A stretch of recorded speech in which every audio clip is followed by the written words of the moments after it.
Welcome yours queen your கிங்டம்ல இன்னைக்கு நம்ம தெரிஞ்சுக்க போகிற புதுமையான விஷயம் என்ன நம்ம பார்க்கலாமா?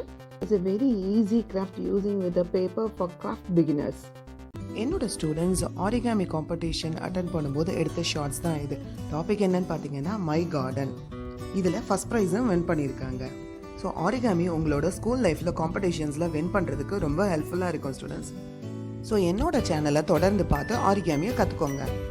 Now you have to learn in our class next chapter is Origami-Swan. Let's see the topic. ஒரு விஷயம் என்னன்னு பார்த்தீங்கன்னா ஸ்வான் ஆரிகாமியில் ஸ்வான் எப்படி மேக் பண்ணலாங்கிறது தான் நம்ம இன்றைக்கி கற்றுக்க போகிறோம். அதுக்கு உங்களுக்கு விருப்பமான கலர் பேப்பர் எடுத்துக்கோங்க. கலர் பேப்பர் இல்லைன்னா ஃபஸ்ட்டு நியூஸ் பேப்பரில் ட்ரை பண்ணுங்கள். ட்ரை பண்ணி ப்ராக்டிஸ் பண்ணதுக்கு அப்புறமா கலர் பேப்பரில் நீங்கள் செய்யலாம். இப்போ ஃபஸ்ட்டு ஸ்வான் மேக் பண்ணுறதுக்கு நான் ஸ்கொயர் ஷேப் பேப்பர் எடுத்திருக்கேன். இதை ஒயிட் ஸ்பேஸ் மேலே இருக்க மாதிரி வச்சுட்டு இதை டயகனலாக ஃபஸ்ட்டு நான் என்ன பண்ணிக்கிறேன், ஃபோல்ட் பண்ணிக்கிறேன். ஒரு ஹரிசாண்டல் லைன், இந்த டைமண்ட் ஷேப்பில் பேப்பர் வச்சுட்டு ஹரிசாண்டல் லைன் அதை நான் என்ன பண்ணிக்கிறேன், இப்படி ஹரிசாண்டலாக வச்சு இப்படி ப்ரெஸ் பண்ணிடுறேன். இப்படி ப்ரெஸ் பண்ணிங்கன்னா இந்த மாதிரி ஃபோல்ட் கிடச்சிரும். இப்போது நம்ம இதை ஓப்பன் பண்ணிக்கிறோம். ஃபோல்ட் பண்ணதை அன்ஃபோல்ட் பண்ணிட்டோன்னா நமக்கு சென்டரில் பார்த்தீங்கன்னா க்ரீஸ் லைன் இருக்கும். இந்த க்ரீஸ் லைன் தான் நமக்கு கை லைன். நான் இதை என்ன பண்ணிக்கிறேன், இப்படி டேர்ன் பண்ணிக்கிறேன். டேர்ன் பண்ணால் இங்கே ஷார்ப் இருக்கும்.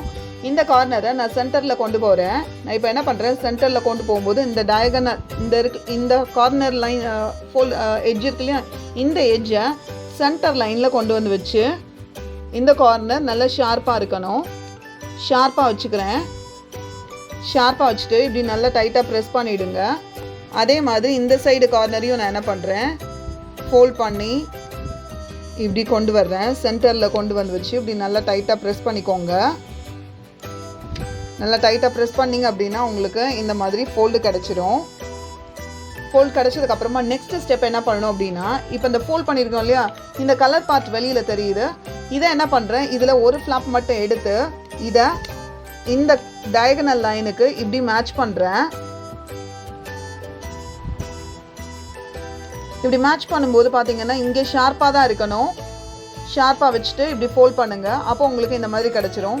இதை என்ன பண்ணுறேன், அதே மாதிரி இந்த சைடையும் நான் ஃபோல்ட் பண்ணிடுறேன். அவுட்டர் சைட் அந்த சிங்கிள் பேப்பரை மட்டும் எடுத்து ஃபோல்ட் பண்ணுங்கள்.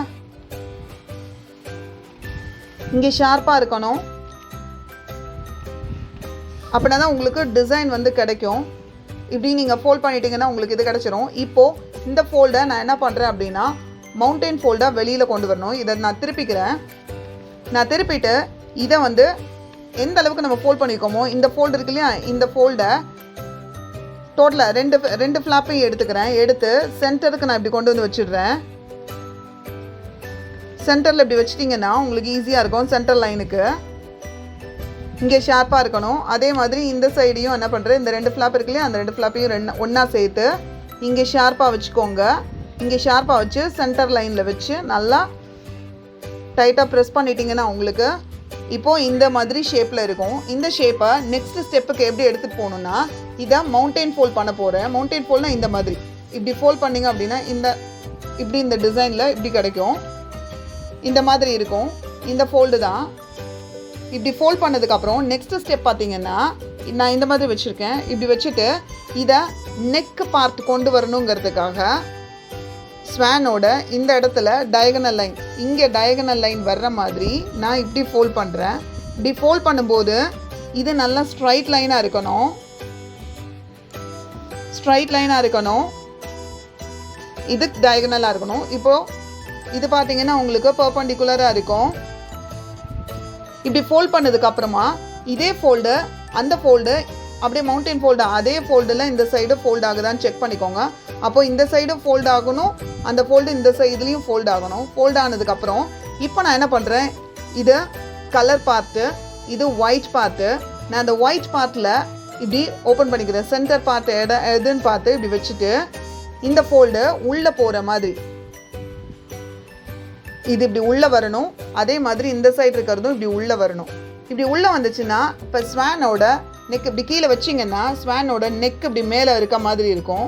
இப்படி வச்சுட்டு இதை என்ன பண்ணிக்கோங்க, அப்படியே கீழே இதை இப்படி சாய்ச்சிங்க அப்படின்னா இப்படி கொண்டு வந்துடலாம். இப்போ இது உள்ளே போயிடும், வெளியில் இருக்காது. இப்போ பார்த்தீங்கன்னா இந்த ஃபோல்டு நம்ம ஃபஸ்ட்டு வெளியில் வச்சுருந்தோம், இப்போ உள்ளே வச்சுட்டோம். உள்ளே வச்சா தான் அது ஃபினிஷிங் பார்க்க நீட்டாக இருக்கும். இப்போ இப்படி நிற்க வச்சிங்கன்னா கூட அது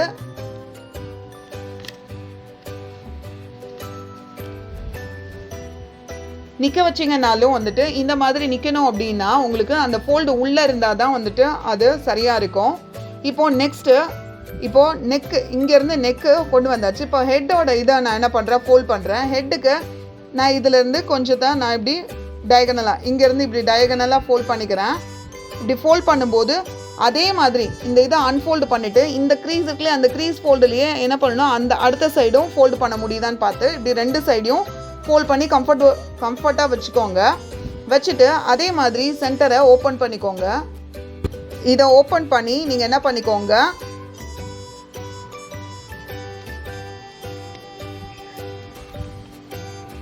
இப்போ இந்த ஃபோல்ட் பண்ணோம் இல்லையா, இதை ஓப்பன் பண்ணிக்கோங்க. ஓப்பன் பண்ணி அதே மாதிரி நீங்கள் நெக்ஸ்ட் ஸ்டெப்புக்கு இதை ஓப்பன் பண்ணி விட்டுக்கோங்க. ஓப்பன் பண்ணி இப்படி ஃபோல்ட் பண்ணுங்கள். இப்படி ஃபோல்ட் பண்ணிங்கன்னா என்ன ஆகிடும்னா இந்த மாதிரி பெண்ட் ஆகும். பெண்ட் ஆகும்போது ஹெட்டு உள்ளே போச்சு, உள்ளே அமுக்கி இப்படி நீங்கள் ப்ரெஸ் பண்ணி விட்டீங்க அப்படின்னா நீட்டாக ஹெட்டு உள் பக்கமாக வந்த மாதிரி இருக்கும். இப்போ மவுத் பார்த்தீங்கன்னா மவுத்தோட கலர் நமக்கு வெளியில் கிடைக்கும். இதுதான் பார்க்க நீட்டாக இருக்கும்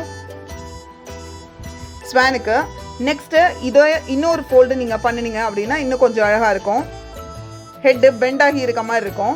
ஸோ இதையும் அதே மாதிரி நீங்கள் என்ன பண்ணிக்கோங்க, இப்படி உள்ளே வச்சு இப்படி ஃபோல்ட் பண்ணிவிடுங்க. அப்போது உங்களுக்கு ஃபினிஷிங் நீட்டாக இருக்கும். இப்போ பார்த்தீங்கன்னா ஸ்வானோட ஹெட்டு நமக்கு ரெடி ஆயிடுச்சு. இப்போ நமக்கு ஸ்வான் ரெடி ஆயிடுச்சு. இதில் நீங்கள் உங்களுக்கு ஐஸ் வேணும்னா நீங்கள் இதில் ட்ரா பண்ணிக்கலாம். சின்னதாக நான் ஒரு டாட் வச்சுருக்கேன். நீங்கள் இந்த மாதிரி ஐஸ் ட்ரா பண்ணி உங்களோட ஸ்வானை நீங்கள் ரெடி பண்ணலாம். Now Swan is ready. இதே மாதிரி நீங்கள் நியூஸ் பேப்பர்லேயும் செஞ்சு நீங்கள் ப்ராக்டிஸ் பண்ணலாம். ப்ராக்டிஸ் பண்ணிவிட்டு அதுக்கப்புறமா நீங்கள் கலர் பேப்பரில் செய்யுங்க கிட்ஸ். உங்களுக்கு இது யூஸ்ஃபுல்லாக இருக்கும்னு நினைக்கிறேன் கிட்ஸ். நீங்கள் இதே மாதிரி வீட்டில் செஞ்சு ப்ராக்டிஸ் பண்ணுங்கள். Children, now finish your origami swan folding. Let's try it yourself using with the old newspaper or plain paper.